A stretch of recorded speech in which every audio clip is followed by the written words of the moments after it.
Hi guys, this is Carrie with Fullerton Professional Organizing, and I've never really talked to you about this subject before. I don't think we've covered this at all, but Andrea Hancock talks about pet organization, and I think the other organizer that I've listened to that also includes pet organization a little bit is Nikki at Home.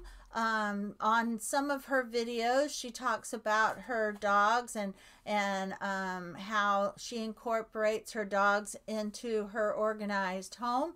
But this is a subject that is important, especially before you get a pet. You might want these might be ideas to think about before you even get a pet. Okay, so pet organization, things to avoid. Avoid nails, razors, batteries, and small items, because just like children, they put things in their mouth when they're puppies, especially. They chew on everything. So these are things that you might want to consider keeping out of the way of puppies, just like you would babies. Avoid nails, razors, batteries, and small items that they can put in their mouth and swallow. We have one of these. We have locking trash cans, and when I mean locking is once the lid closes, you just push the front little clip, plastic clip forward, and it keeps the trash can from opening when the little foot pedal is hit.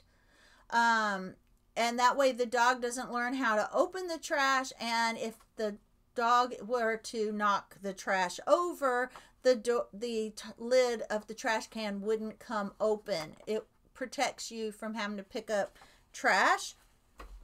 Make sure you have safe chew bones for the dogs or your pets, and move electrical cords. My dog chewed through my sewing machine electrical cord. Of course, they weren't plugged in, but just think if they had chewed through one that was plugged in.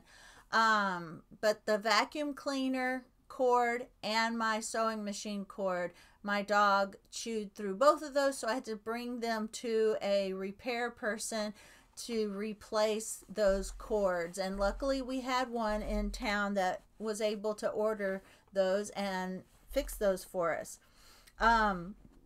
Another thing that's very helpful is a pet cabinet, or in the entryway cabinet, for all the things that come and go into the home daily. You can keep your shoes, the dog leash, your keys, dog treats, those waste bags that you carry for picking up the dog's waste while you're walking, little portable water bowls, and maybe even the dog brush in a cabinet or an entryway cabinet.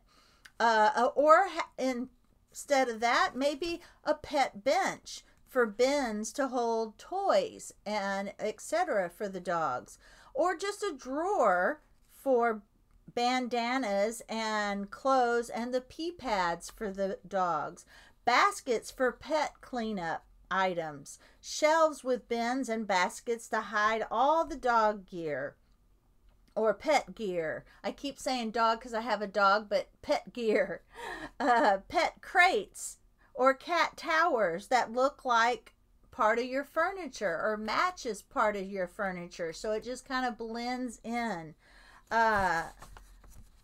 With drawers or even shelves attached to them for the other pet gear. Grooming kits to hold grooming and bath items in the bathroom, under the cabinet, hidden food storage. These are all things you have to think about before you get a pet. Andrea shares these tips and products she has gathered from both experts and pet owners so that we can have an organized and dexterous pet. When deciding where to keep your pet in your home, remember that not nocturnal pets, you may not want to keep in your children's bedrooms because it'll keep them up at night or you up at night.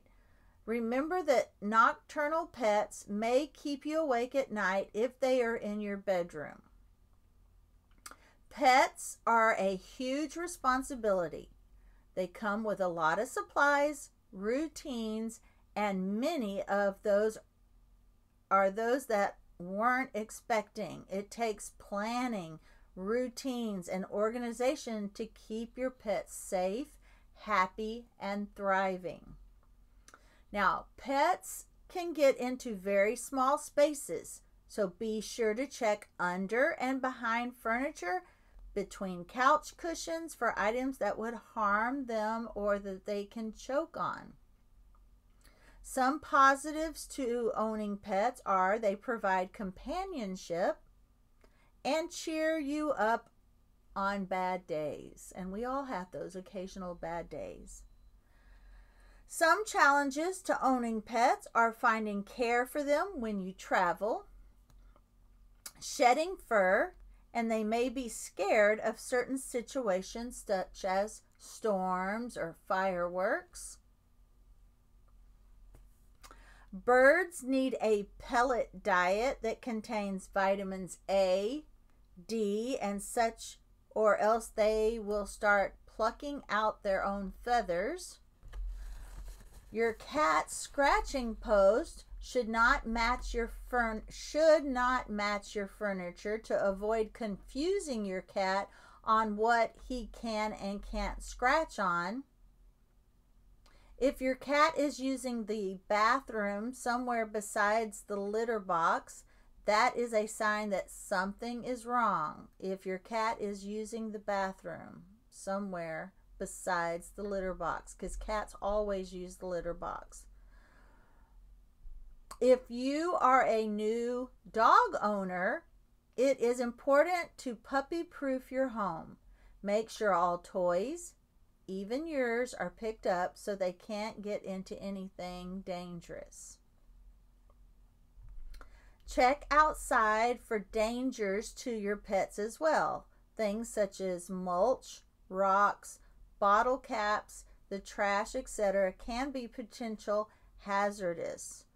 Now, also certain plants.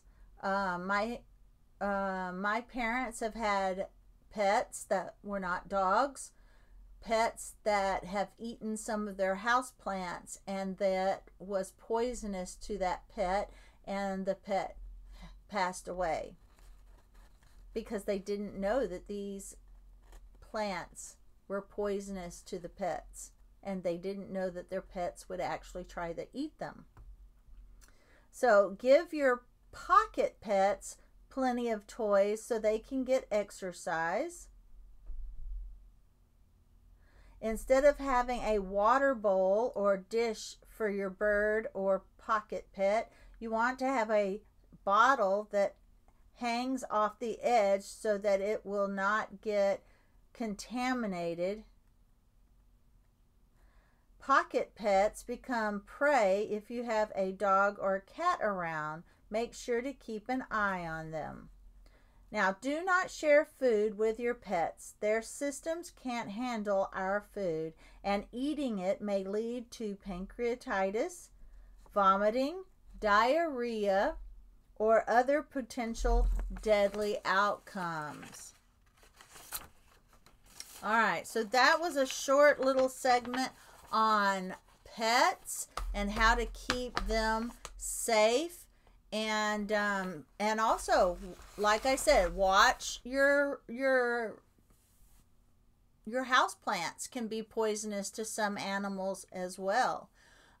So try to keep them out of your house plants, and do your research before you get a pet so you know what it takes to take care of them. What are the pros? What are the cons? And what do you need before you get the pet and after you get the pet?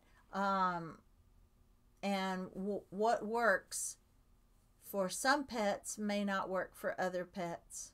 especially if they're male and female. Some male and female pets they have different ways and different minds, and what works for one doesn't work for the other. We had a male beagle that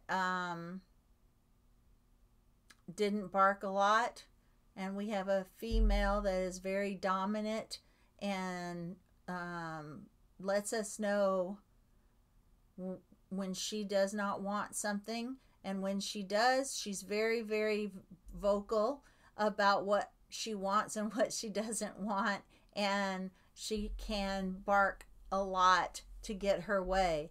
So all dogs are different. All right, I thank you for watching. I know this one was a little bit short, but I will see you on the next podcast. Thanks for listening.